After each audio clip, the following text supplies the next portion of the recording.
Fala galera, beleza? Hoje eu tô aqui com o Ramon. Eu vou deixar ele se apresentar, mas tem uma curiosidade bem interessante, que nesse papo aqui eu realmente não conheço o Ramon. Então, como que o Ramon chegou aqui se eu não conheço o Ramon?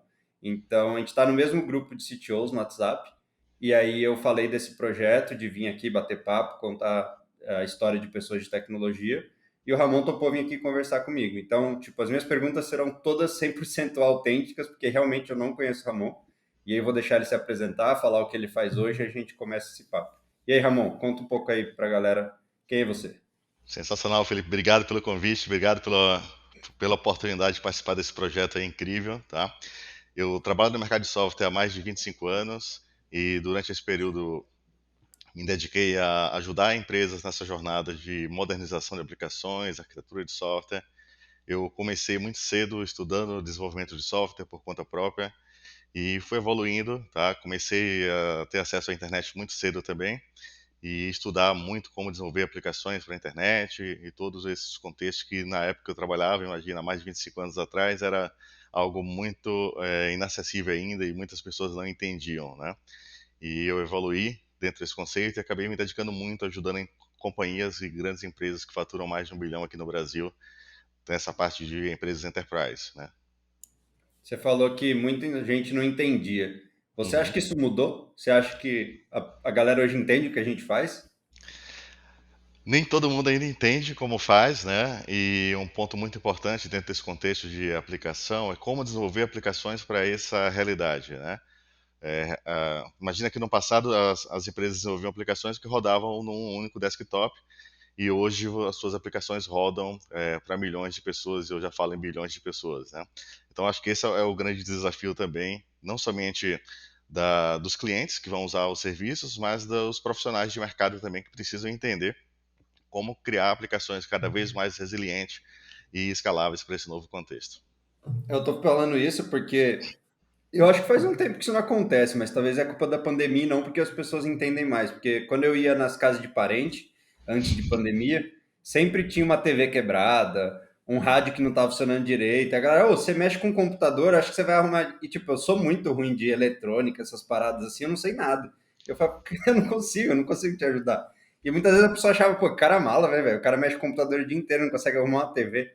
Então ainda tem muita confusão, né, na área de tecnologia, porque realmente é difícil. E aí eu vou voltar lá no começo, que você falou que você teve contato e até internet muito cedo. Então, explica pra gente o que é muito cedo, qual foi seu primeiro contato e como que você entrou na área de tecnologia? Você tinha algum parente que já mexia? Como que você foi introduzido tão cedo assim? Sensacional. A história é bem longa, tá? Mas eu despertei uma paixão por tecnologia assistindo. Tinha um seriado que falava, se eu não me engano, é tal pai, tal filho, alguma coisa assim, que no final eles tinham um computador e ele fazia um diário e finalizava isso. Eu assistia o seriado e eu me empolguei com aquilo, tá? Então, a partir desse momento, eu decidi que essa era a minha carreira. Só que na época, você colocou um ponto importante, né? O mercado não entendia, nem a família, nem ninguém, o que era ser profissional de tecnologia, principalmente ser profissional de software, né? Talvez na época ainda tinha um pouco de uma visão de profissional de tecnologia como o único profissional que trocava placas de computador e fazia alguma coisa muito eletrônico, mas não tinha uma visão do potencial e do que era profissional de software. E eu tive que, inclusive, brigar com a família toda para provar e para manter a minha tese de continuar na área de tecnologia. Imagina que a minha família toda, todo mundo veio de baixo, tá? Isso é importante ressaltar, mas todo mundo se esforçou em outras áreas, de ou vai fazer direito, ou vai fazer medicina, porque eram as carreiras que apontavam. E na época tinha a carreira também de engenharia, mas engenharia civil também tinha uma certa relevância aí muito forte na época, né? Mas ser um profissional de tecnologia não era um profissional de futuro.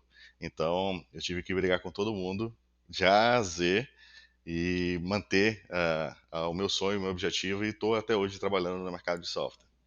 E essa parte, a parte da internet especificamente, você Assim, lembra que ano que foi isso? mais ou menos em 93 ou 94, tá?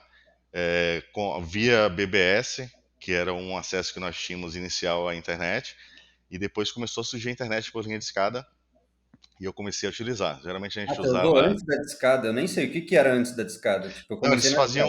eles faziam umas pontes, né, de internet, davam um acesso meio intermediário.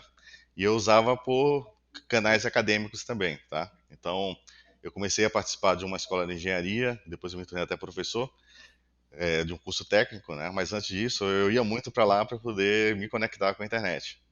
E em casa a gente acessava de madrugada, porque custava muito caro, né, o pulso telefônico. Então tinha toda a parte de BBS, eu conseguia, na época tinha algum tipo de convergência entre as BBS, tinha a Mandic, e essas BBS davam meio que um pré-acesso pra gente. Tinha até um e-mail pela BBS, tá? Então Mas tinha BBS é o quê? BBS é o nome da tecnologia que era usada na época? Ou não? BBS era o teu provedor de acesso à internet, né? Então Ah, você se tá. conectava nessa BBS, e era como se fosse um gateway, né? Então você se conectava por meio dessa BBS. Não existia você simplesmente entrar direto. Então a BBS era o primeiro ponto de contato onde os grupos se reuniam, tá? Então através E da nessa BBS época já tinha, tipo, o Google, se tiver. Não tinha ainda não tinha Google, o né? Google, não E, tinha o e Google. era o que? Era Alta Tinha Vista? Alta Qual, tinha algum Vista, que era KD? tinha o Alta Vista, o KD estava começando, tá? Eu não sei exatamente quando começou, mas o Alta Vista era muito famoso ainda já nessa época, tá? E tinha alguns outros motores, aí começaram a surgir outros motores de multibusca também. Mas assim, logo depois dessa BBS começou a transição do acesso discado, efetivamente, né? Onde você conectava direto na internet. Não, é muito louco. E, tipo, eu não sei quem tá ouvindo aqui, mas se são pessoas muito novas, assim, Uhum. pode parecer meio loucura, né? Pensar num mundo sem Google. Hoje você fala o OK Google e o celular responde e já vai embora e, tipo... Mas Sensacional. existia mundo sem Google, né? Tipo, Vixe, era muito ruim, é, mas existia. você colocou um exemplo bom do KD, vale lembrar essa época, a gente tinha umas 5 ou 6 palavras-chave só que você cadastrava. E aí o teu site era encontrado por essas palavras-chave. Nessa época o Yahoo já dominava bastante também, né? Eu gostava muito do Alta Vista, eu não sei porquê, acho que eles conseguiam fazer mais buscas. O Alta Vista, inclusive, foi criado para mostrar na época o potencial computacional que eles tinham, né? Mas acabou virando um motor de busca famoso, mas ao longo do caminho também foi engolido aí pela jornada do Google, né? E aí, voltando para tua história, beleza, então você começou lá no comecinho e você lembra, tipo, como você ganhou a primeira grana, assim, falou, cara, isso aqui é de verdade, sabe? Porque era meio que, vi na série e tal, vou fazer isso, mas eu imagino que era muito difícil de achar um trampo, por exemplo, com software, né? Talvez com hardware Uhum. até tinha, mas com software, qual foi a primeira vez que você ganhou dinheiro com desenvolvimento mesmo? Tá, você vai dar risada quando eu te contar, né? Mas o primeiro passo, como é que eu aprendi, né? Eu não tive acesso. Meu sonho era fazer um curso de programação, tá? E eu não tive acesso a esse curso. Eu aprendi visitando bibliotecas públicas, estudando em livros nas bibliotecas. E eu comecei a programar sem ter computador também, tá? Eu estudava os algoritmos, desenhava no caderno, fazia um teste de mesa. E dessa forma eu consegui montar casas de programação. E eu recomendo todo mundo a fazer isso, tá? Porque é a forma de você validar os seus algoritmos. Então eu era Inclusive, fazendo um jabá aqui, tem no Como Criar um App, que é um projeto meu, tem lá um vídeo explicando sobre fazer teste de mesa antes de falar de programação. Tipo, ó, faz o algoritmo, cria uma planilhazinha e vai anotando ou faz na mão. é Mas é só um jabazinho fundamental. que tem um vídeo sobre isso para quem tá curioso o que que é um teste de mesa. Pô, é fundamental, porque para mim é a base, tá? E hoje falta muito isso para os profissionais modernos. A gente está muito acelerado e está perdendo fundamentos, tá? Mas você falou sobre como eu ganhei a primeira grana, né? Então eu aprendi a programar dessa forma, tá? Comecei a assinar um amigo e eu usava o computador dele enquanto ele fazia o curso, eu estudava, aprendia, ensinava ele e usava o tempo também para aprender um pouco. E aí eu fui buscar o primeiro trabalho nessa área, que eu fui trabalhar numa feira de computador, tá? Comecei numa empresa vendendo computador, isso lá atrás também. E dessa forma eu consegui me conectar na área e ganhar o primeiro dinheiro, onde o meu objetivo era comprar o meu primeiro computador, tá? Então na época eu queria comprar um computador chamado XT, que era o que eu estava visualizando, mas em pouco tempo, economizando, eu consegui comprar um Pentium, se não me engano, 386, que foi assim, eu saí do 0 a 100, tá? O Pentium era uma máquina muito top na época. E através desse computador que eu comprei, tá? Aí eu saí desse trampo que eu entrei somente para poder comprar o computador.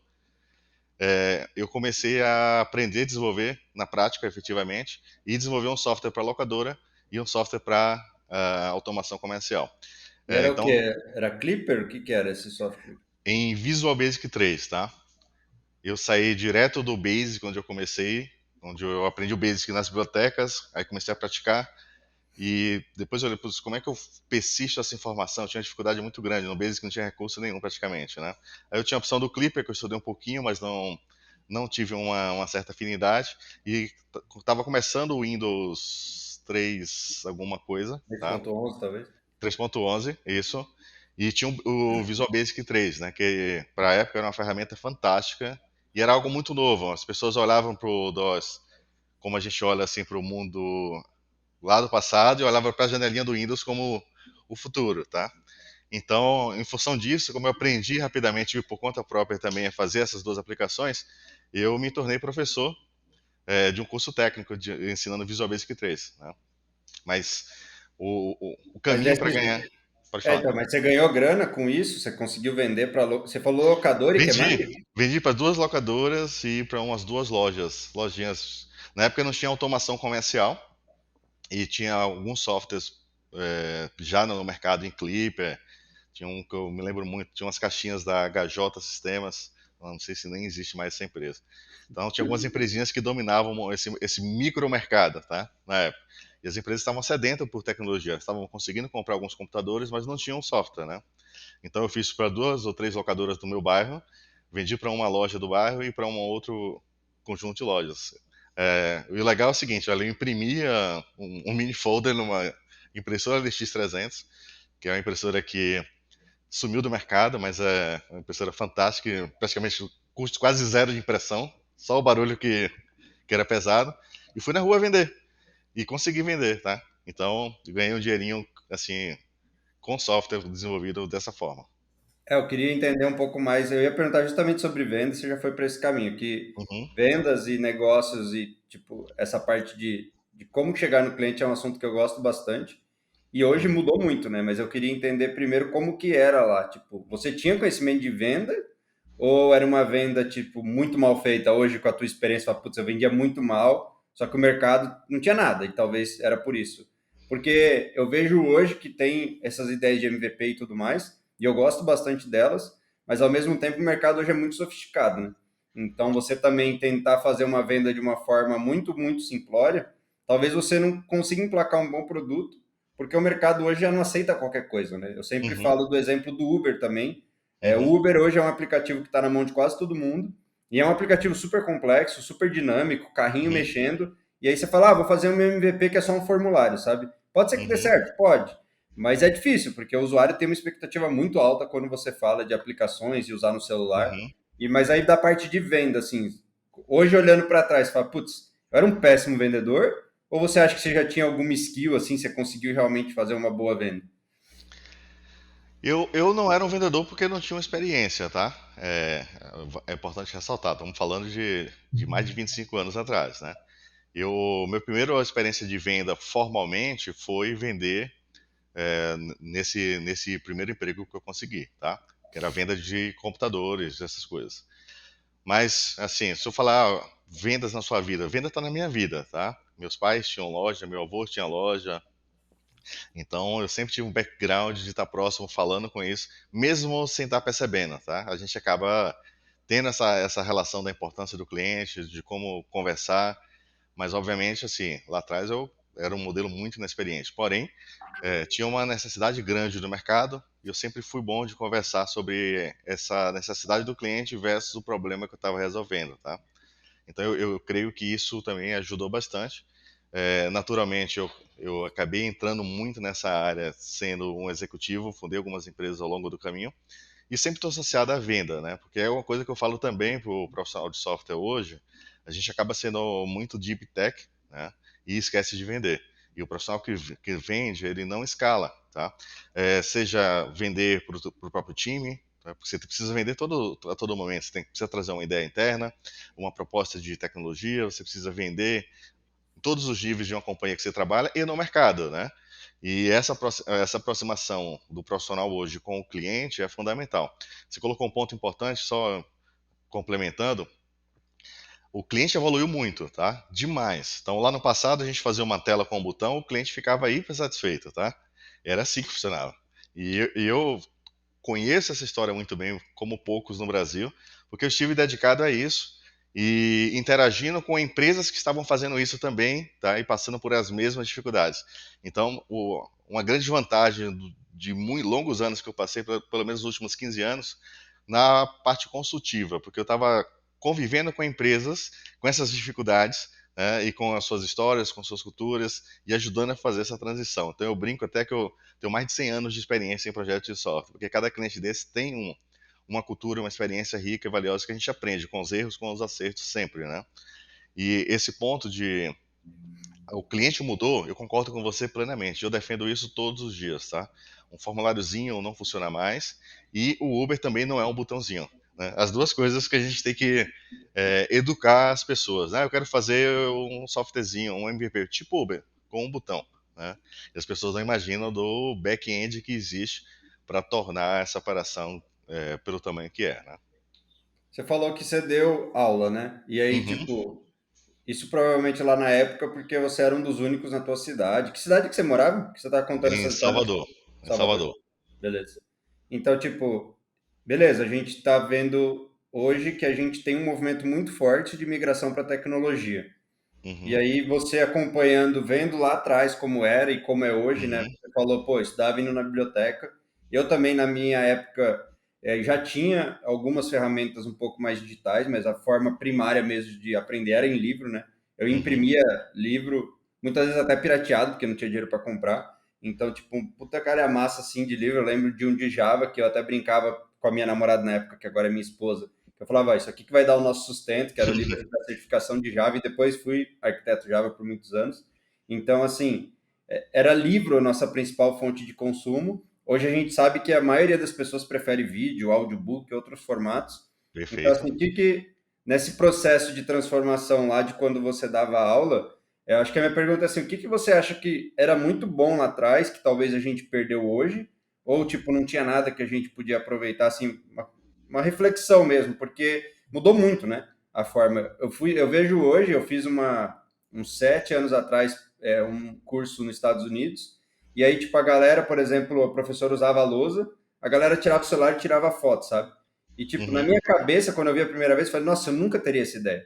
Porque eu estava acostumado com o conceito de ter que copiar conteúdo, de ter que, tipo, a geração ela já está numa outra velocidade, e eu mesmo, tipo, que nem sou tão velho, já foi estranho. Falei, ué, como assim tirar o celular? Nem tinha pensado que dava para fazer isso, porque na minha época não tinha celular. Então, o que você vê lá de trás que você acha que a gente poderia ainda usar hoje, ou, tipo, não, realmente as melhorias passaram e agora a gente não deve olhar lá para trás? Imagina, só para você refletir, tá? Eu tive a oportunidade em 96 ou 97, nesse período eu estava dando aula em escola de tecnologia, porque naquela época tinha muito essa questão de curso técnico, né? E para mim foi uma grande oportunidade dar dar aula como professor bem novo, tá? Imagina, num curso técnico de desenvolvimento de software, tá? Então eu lecionava a matéria de processamento de dados, era assim que se chamava na época, né? E eu tinha que fazer exemplos, até conceitos de desenvolver uma aplicação. As pessoas não vão conhecer o termo do MIDI, uma aplicação Windows Forms, um formulário Windows com várias telas dentro, tá? E tinha que fazer no quadro de giz. Era muito desafiador, tá? Acredite. Eu ficava me esforçando para tentar levar a turma no laboratório para a gente poder praticar. Minha letra já não é tão boa, tá? Eu tinha que escrever um bloco de código no quadro de giz. Imagina o desafio que era para aprender. Tá? Só que o que acontece? As pessoas não tinham esse acesso que a gente tem hoje, não tinham o acesso computacional que a gente tem hoje. Tá? Acho que muitos alunos que estavam lá não tinham nem sonho em ter um computador, isso é importante ressaltar. Mas as pessoas se dedicavam a entender uma coisa que perdemos tá, ao longo desse tempo, que são os fundamentos. As pessoas estão tendo um acesso muito acelerado, o que eu não considero negativo, tá? Só que está faltando fundamentar. E isso tem feito falta nas gerações atuais, tá? Eu sempre fui a favor, desde aquela época, e tive já discussões naquela época, imagina em 96, por aí, sobre práticas de desenvolvimento de software, enquanto o mercado estava discutindo e ensinar sobre, eu preciso fazer uma coisa em Pascal, mas eu consigo fazer uma coisa agora em Windows que dá uma experiência melhor e eu consigo ter uma orientação a objeto melhor, mas algumas pessoas já não aceitavam nessa época, né? Hoje, hoje isso mostrou a realidade, né? Então a gente está no nível de desenvolvimento onde a gente tem uma série de stacks que já trazem uma série de aceleradores, só que existem alguns pontos importantes, porque os desafios agora também são outros, tá? É, se lá no passado eu conseguiria cometer um erro, tá? Era um erro para um cliente, era um erro numa máquina.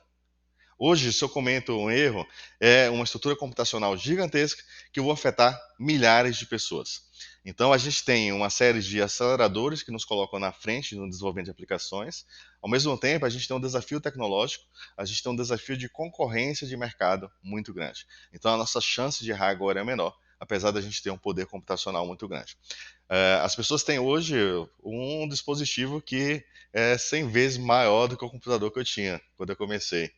E elas precisam aproveitar mais isso, usar todos esses canais para acelerar. Então, se eu posso ver hoje um vídeo de 1 hora que me dá 40 horas de aula, ótimo, assista, né?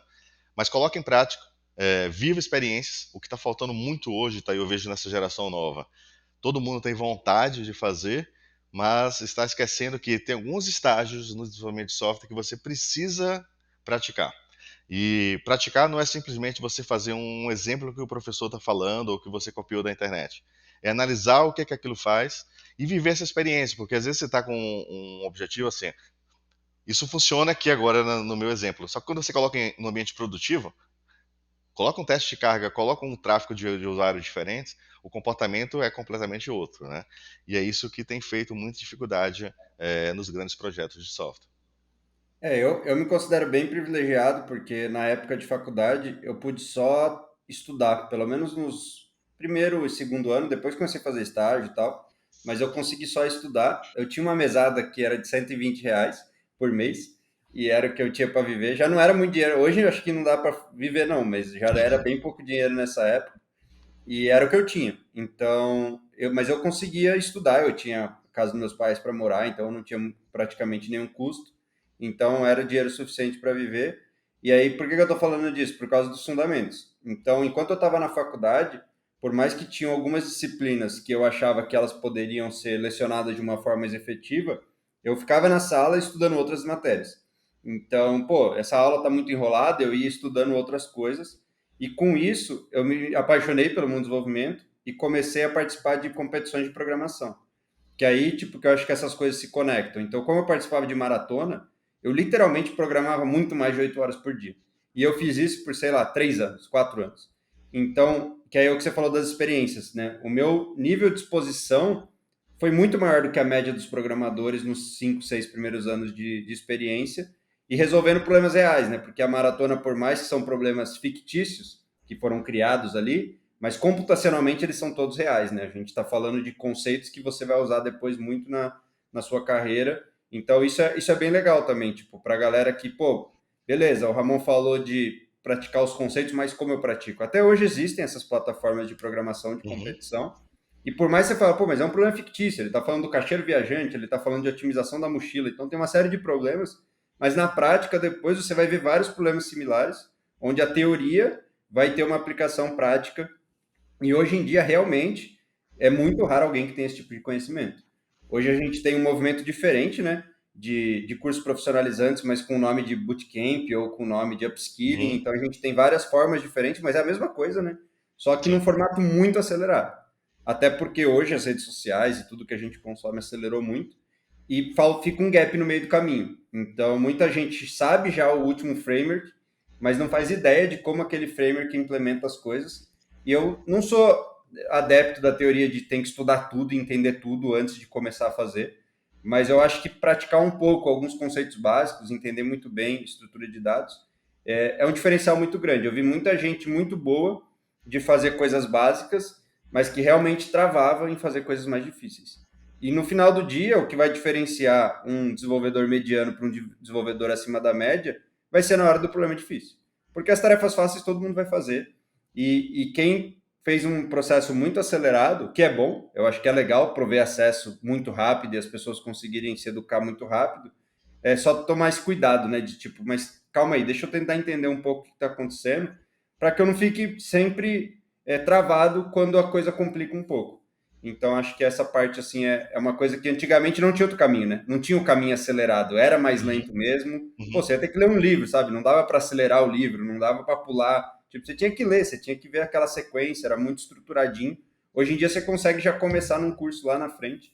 Mas é bem interessante ver também essa evolução e ver que hoje tem caminhos bem rápidos para chegar a ser um profissional de tecnologia. Mas aí eu queria voltar para a tua história, na parte que a gente estava falando, só para eu entender. Acho que eu vou dar um pulão e entender o que você faz hoje. E aí talvez no meio a gente comece a voltar para. Porque eu não sei o que você faz hoje. Então, tipo, o que o Ramon faz hoje em dia? Bacana. Essa é a melhor pergunta de todas, tá?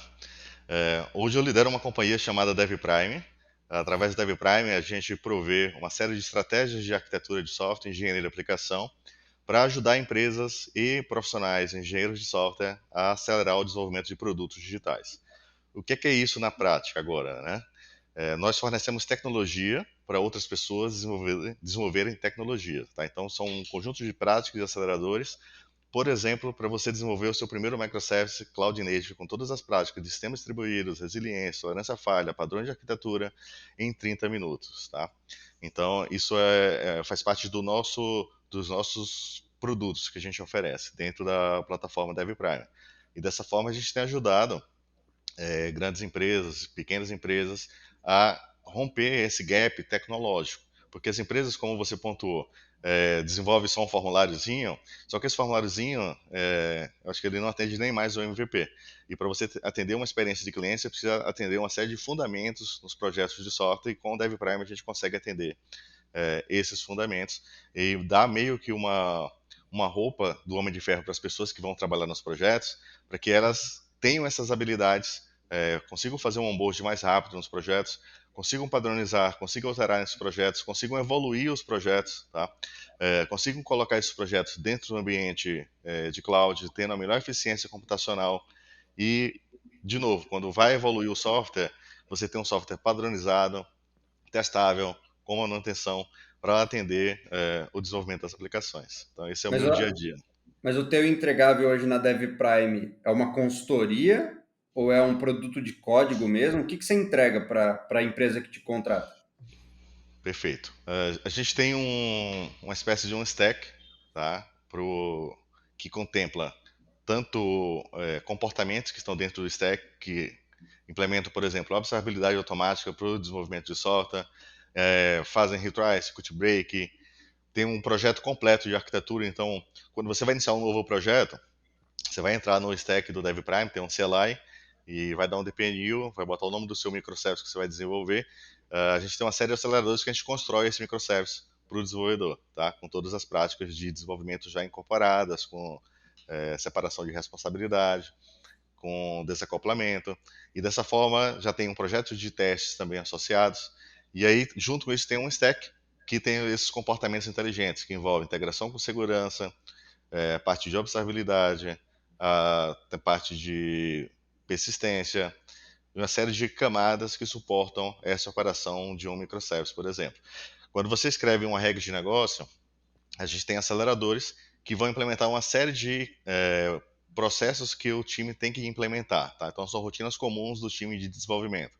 Eu escrevi uma regra de negócio que tem um comportamento de negócio, esse comportamento de negócio emite um evento de negócio e eu preciso interagir com uma persistência, eu preciso emitir um evento no stream. Então, existe uma série de implementações obedecendo fundamentos da arquitetura que o time tem que implementar. Então, a gente acelera também esses estágios. Com toda essa estratégia, uh, uma pessoa que está iniciando um projeto de software hoje, ela consegue começar do zero, tá, a produção, tendo um primeiro microservice de exemplo em 30 minutos.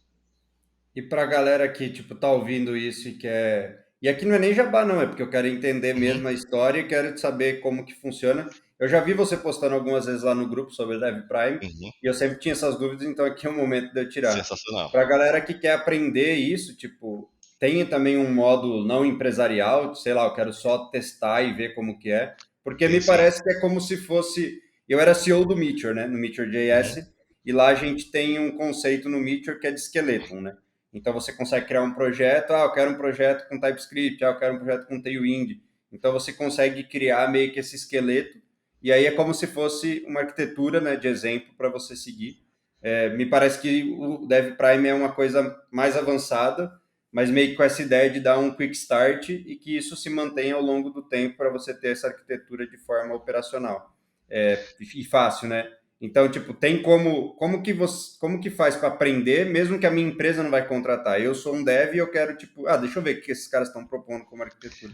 Perfeito. O sonho de todo dev, engenheiro de software hoje é desenvolver o microservice, tá? É a jornada. E como a gente acumula uma experiência de mais de 15 anos ajudando projetos complexos, eu comecei a analisar quais eram os gaps dos projetos, tá? Antes mesmo da gente falar no universo de microservices. E grande parte dos gaps, você comentou aqui alguns, conceitos estruturais de um projeto de software. Porque hoje a gente fala em apagão tecnológico, mas o apagão tecnológico sempre existiu, tá? E principalmente o apagão do software bem feito. E você sabe muito bem disso.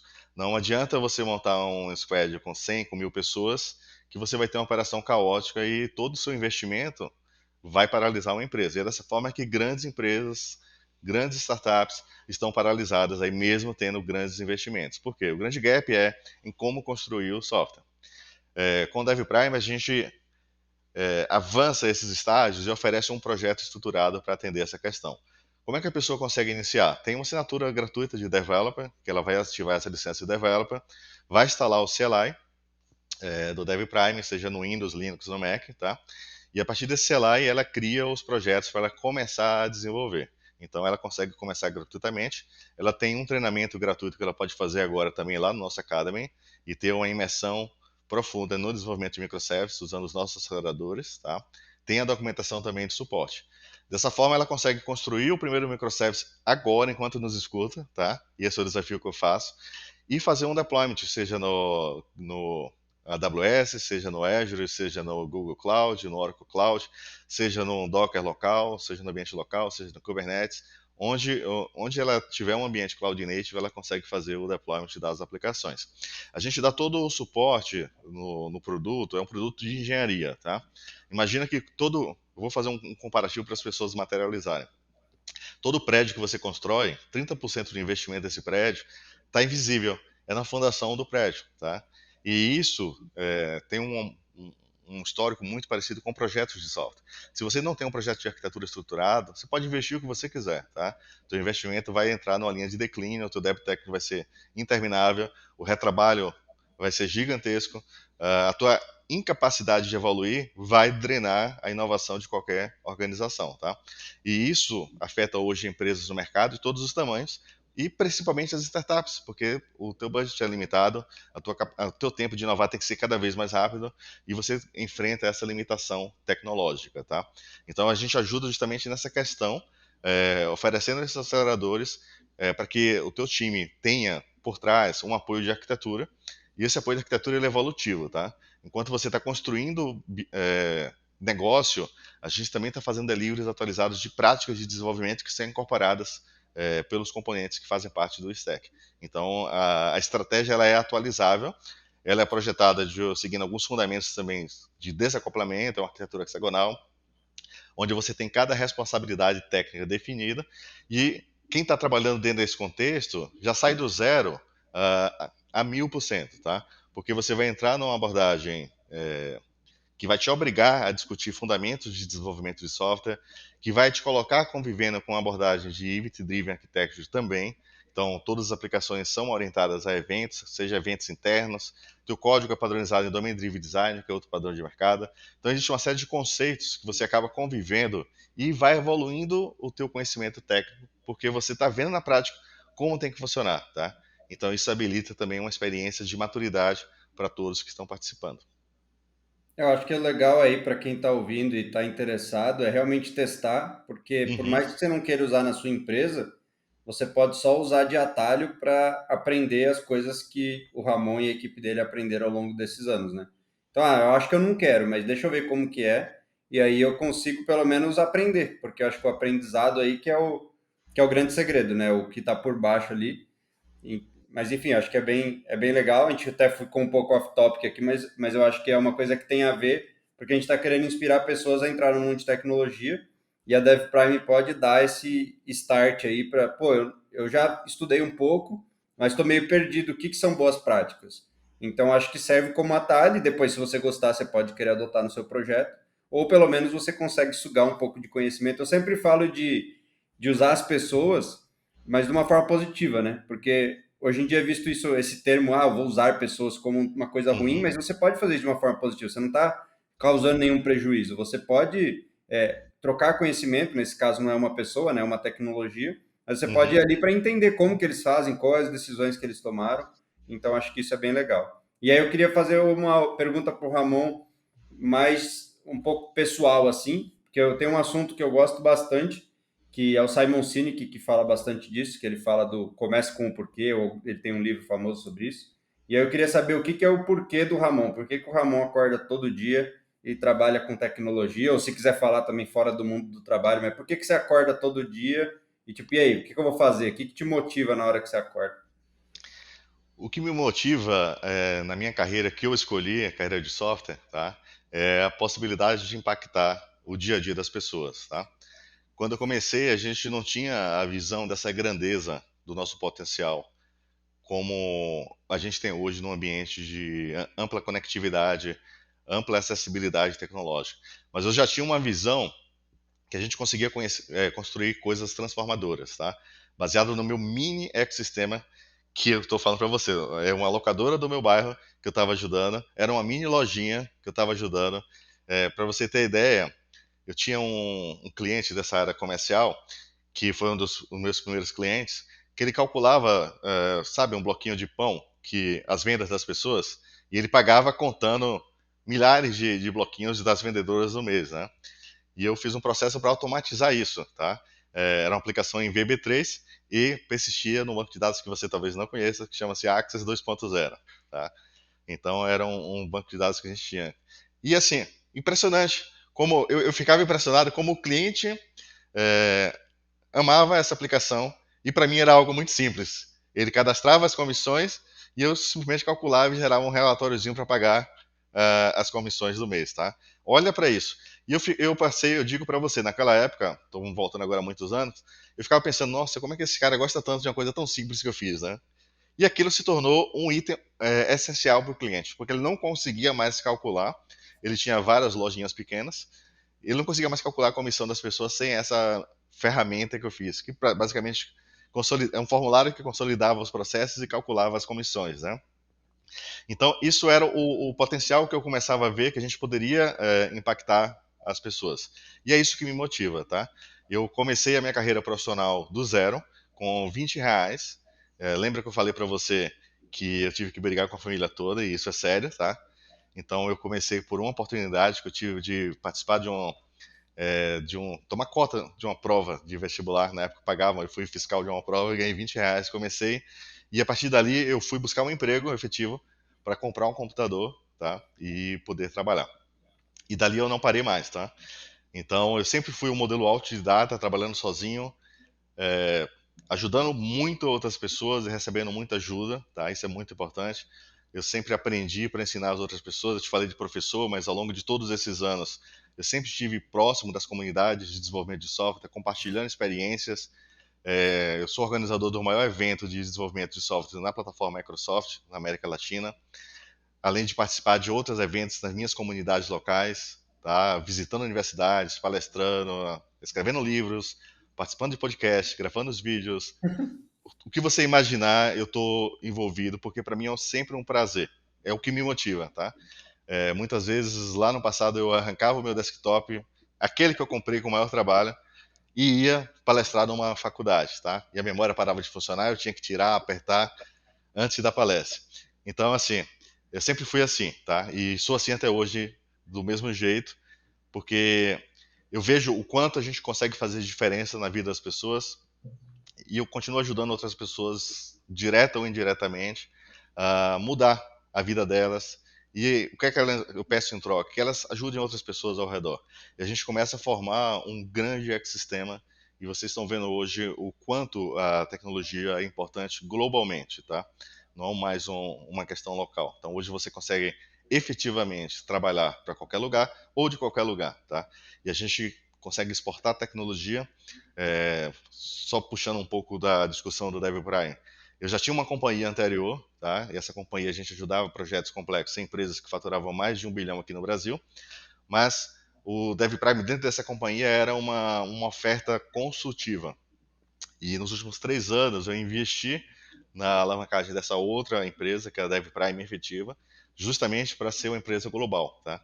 E porque na época da 2PC eu já estava exportando tecnologia, que aí é respondendo de novo o que te motiva, tá? Eu atendi um cliente, uma multinacional, foi a primeira que me surgiu assim um grande alerta aqui no Brasil, e nós fizemos um projeto e esse projeto foi auditado pelo time de fora, tá? Com um projeto de arquitetura. Sempre estive ligado à arquitetura de software e estratégia de aplicação. E o cliente de fora ficou muito satisfeito, a pessoa que nos contratou foi promovido, tá? E foi liderar um projeto fora, tá? Aconteceu novamente um segundo projeto, que nós fizemos um projeto, uma outra multinacional também, foi aprovado pelo time técnico de fora, e esse produto virou um produto produzido no Brasil e exportado para empresas, mais de 300 unidades dessa empresa ao redor do mundo. Então, isso nos dá o quanto a gente consegue entregar de experiência e mudar o dia a dia das pessoas. Então, um desenvolvedor hoje independente consegue fazer qualquer tipo de coisa, um aplicativo, uma plataforma, e promover experiências que no nosso dia a dia é software, tá? Estamos usando alguma coisa ligada a software desde o momento que eu vou na padaria, desde o momento que eu peço um Uber, tudo está integrado a software, dados, a informação, e é todo esse universo, né, de possibilidades que nós temos hoje, até de variações da carreira tecnológica, é muito motivador, tá? E eu estou sempre incentivando as pessoas a estudarem bastante, porque não adianta você ter todas as sopas de letras na mão e no momento de execução você não vai conseguir, tá? Então, é muito importante você começar nesses estágios evolutivos da carreira, se permitir, né, trabalhar em projetos difíceis, porque eles são os valiosos. Eu trabalhei muito em projetos difíceis, tá? Em situações muito difíceis, antes mesmo de avançar para outros projetos maiores, mas foi muito valioso. Sempre estava olhando assim, olha, estou tendo essa dificuldade, como é que eu transformo isso em um aprendizado? Então, eu sempre recomendo, no lugar de reclamar, procure entender como você consegue contribuir. E na maioria das vezes as pessoas ficam reclamando e deixam de contribuir. Uma pequena mudança no bloco de software, naquele sprint, compartilhando aquela experiência dentro do próprio time, tá? Dentro de uma comunidade, dentro dos eventos como você citou, que são fantásticos também. É muito mais fácil hoje uma pessoa adquirir experiência e adquirir um network profissional. Imagina que o meu network na época era limitado ao meu bairro. Eu fui começando do zero. Hoje você começa do zero, você está global, tá? Então é uma oportunidade muito grande. Faça coisas, compartilhem, troque experiências. E isso vai ajudar a vocês continuarem sempre estudando e com novos desafios. E eu tenho uma última pergunta para fechar, que é: qual foi o último conteúdo que você consumiu? Estou perguntando conteúdo porque hoje em dia é muito abrangente, mas pode ser livro, pode ser curso, pode ser tipo, qual foi a última coisa que você consumiu para aprender alguma coisa? Olha, é muita informação para eu te falar, tá? Faz parte do meu ofício como executivo de uma empresa totalmente tech que fornece tecnologia para outras empresas. Você deve imaginar que o desafio não é fácil, né? Porque a gente fornece tecnologia para outras pessoas que são altamente tecnológicas, né? Então a gente Sim. tem que estar sempre alinhados com todas as estratégias que estão saindo em todos os pontos. Eu acabo consumindo muita informação ainda no nível zero, em preview e em cenários que vão virar tendências, tá? Eu tenho feito isso nos últimos anos, do que você imaginar, conceitos de cloud, conceitos de práticas de desenvolvimento de software, e paralelamente, assim, uma coisa formal, talvez, eu acabei de terminar um curso também do Alibaba, um curso sobre empreendedorismo, onde conta toda a história do e-commerce, a história do Alibaba na China, como evoluiu, foi muito bacana também. E eu estou sempre buscando aprendizados porque eu atendo também clientes de N verticais, tá? Desde financeiro, varejo, o que você imaginar, montadoras. Todas as empresas são uma empresa de software efetivamente, né? E eu acabo tendo que estudar também qual o direcionamento de cada empresa dessa, porque você está sempre conversando com o cliente e você precisa ter o foco no foco do cliente. Então eu estou lendo sobre tendências de tecnologia, estou lendo sobre a evolução dessas empresas e eu acabei tendo a oportunidade de participar desse curso também do Alibaba, que foi muito valioso. Muito massa. É para quem para quem está ouvindo o Alibaba e pensando, ah, mas por quê? Tipo, pensa que a China é um outro mundo. Então a gente tem um mundo dentro do mundo que é a China e várias coisas que acontecem lá primeiro vão refletir aqui no Ocidente depois. E eles têm Aham. um mundo maior que o nosso, né? Então, assim, de volume de pessoas, eles têm tipo, muita gente lá, então é um puta laboratório. E é até difícil a gente reproduzir, né? Eles têm, tipo, o próprio Google deles, eles têm a Amazon deles, né? Eles têm tudo deles e é um mundo bem complexo e aprender desse mundo pode gerar insights bem interessantes para a gente trazer para cá. Só aproveitar então essa deixa importante, né? Eu sempre tive o desejo de conhecer o ecossistema chinês, tá? Que, como você pontuou, é gigantesco. Se as pessoas acham que é gigante, multiplica por 1000, tá? Tanto em pessoas, desafios logísticos, tudo que você imaginar tem dentro do ecossistema deles. E eu conheci a história do Alibaba ponta a ponta, tá? Desde o momento de startup até o momento que eles começaram a transformar o mercado, dificuldades, tá? Foi muito interessante um ponto, eles chegaram a ponto de quebrar no meio da execução do processo, tá? Como a gente passa numa startup aqui também. E isso é muito importante para as pessoas entenderem. Às vezes a gente olha para o tamanho que eles são, eu recomendo, não vou expandir aqui porque é muito longa a conversa, mas quem quiser pesquisar, pesquisa sobre todo o grupo Alibaba, né? O tamanho que eles têm. Você acha que foi tudo fácil, né? Não foi fácil. Olhando sobre desafios de varejo, eles tiveram que formatizar, inclusive, pequenas lojinhas, tá? Logísticas, implementar uma série de estratégias de logística. Nós temos hoje no Brasil um desafio gigantesco de logística, tá? Então, eles tiveram que interagir nesse processo para formar a digitalização que eles têm hoje. Então, as pessoas hoje compram no AliExpress, compram em outros, estão pagando no Alipay. Existe uma série de coisas que eles construíram ao redor para dar sustentação numa coisa que eu defendo muito com os clientes, que é esse contexto de ecossistema, esse contexto de plataforma digital, tá? É isso que vai levar essas empresas que estão hoje evoluindo para o próximo nível. E a experiência é fantástica. Muito bom, Ramon. A gente teve um papo bem interessante, deu para ver teu comecinho lá. E aí só para fechar, como que a galera te acha, quem quiser saber mais das coisas, você usa alguma rede social mais ativamente do lado profissional? Fala aí para a galera. Perfeito. Eu uso bastante o LinkedIn, tá? Me adiciona lá no LinkedIn, depois você pode botar nos comentários aí. Eu tenho um canal no YouTube também, e eu tenho onde eu falo sobre estratégia de software e assuntos relacionados, e eu tenho um podcast específico sobre estratégia de software que está lá também no Spotify. Então vocês podem acompanhar, quiser interagir, pode marcar lá no LinkedIn, mandar uma mensagem privada também. Tem um Instagram também, tá? Então, mas o meu canal principal hoje é o LinkedIn e o canal de mídia são esses, tá? Eu tenho um blog também onde eu posto alguns artigos.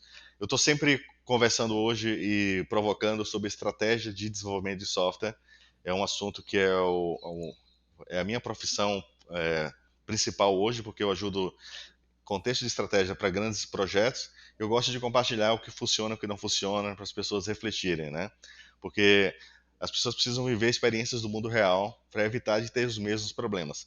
E eu começo observando clientes, investindo bastante em projetos de software, usando novas tecnologias com as mesmas práticas antigas, tá? E o que é que isso resulta? Uma ineficiência tecnológica, uma capacidade de continuar a evolução e vai perder competitividade também nesse novo mercado.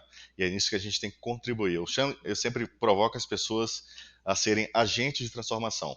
Como você me perguntou sobre o propósito, o que a gente faz hoje impacta milhões e bilhões de pessoas e a gente precisa estruturar corretamente as nossas aplicações, porque a gente afeta diretamente o dia a dia das pessoas. Muito bom. Obrigado, Ramon. A gente talvez grave mais na frente. Quem sabe eu vou lá no teu também para a gente trocar uma ideia. Está convidada, tá? Será um prazer. Muito massa. Obrigado aí. Espero que vocês tenham aprendido bastante nesse papo e até mais. Valeu! Obrigado, pessoal. Até a próxima. Tchau, tchau.